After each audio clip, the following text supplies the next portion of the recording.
সুনীল ছেত্রীর বিদায় ম্যাচ আর সেই match draw. চোখের জলে মাঠ ছাড়লেন ক্যাপ্টেন। কুয়েতের বিরুদ্ধে ড্র দিয়েই ক্যারিয়ারের ইতি সুনীলের। সল্টলেক স্টেডিয়ামে ভারত কুয়েত ম্যাচ গোল শূন্য ড্র। ক্যাপ্টেনকে গার্ড অফ অনার দেওয়া হলো ভারতীয় দলের তরফে।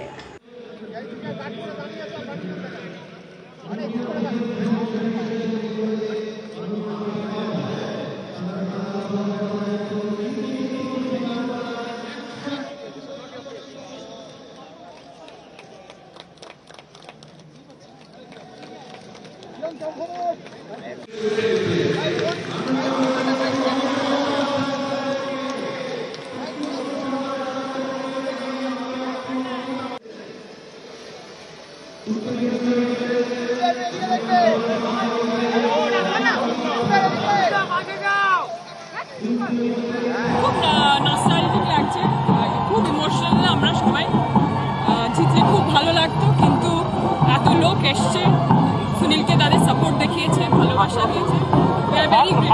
সব মিলে কলকাতায় শেষ করাতে ভালো লাগছে। আমরাও কাঁদছি, সুনীলও কাঁদছে, তার ফ্যান্সরাও কাঁদছে।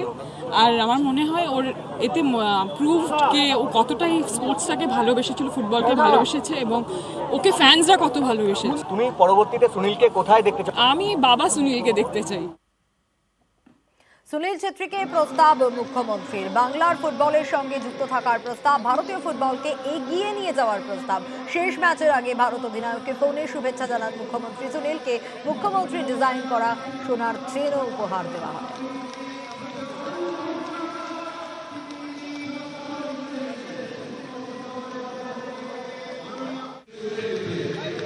সুনীল ছেত্রীকে মুখ্যমন্ত্রীর তরফে প্রস্তাব এবং তার ডিজাইন করা চেন উপহার দেন অরূপ বিশ্বাস, ক্রীড়া মন্ত্রী। তিনি পরিয়ে দেন সুনীল ছেত্রীকে মমতা বন্দ্যোপাধ্যায় ডিজাইন করা চেন।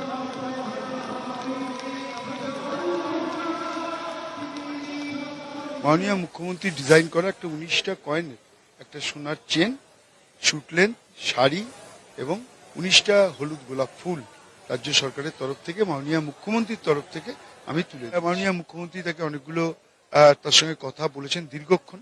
ভারতীয় ফুটবলকে সমৃদ্ধ করতে, বাংলার ফুটবলকে এগিয়ে নিয়ে যেতে যা যা করতে চান মাননীয় মুখ্যমন্ত্রী তাতে সাহায্যের হাত বাড়িয়ে দেবেন।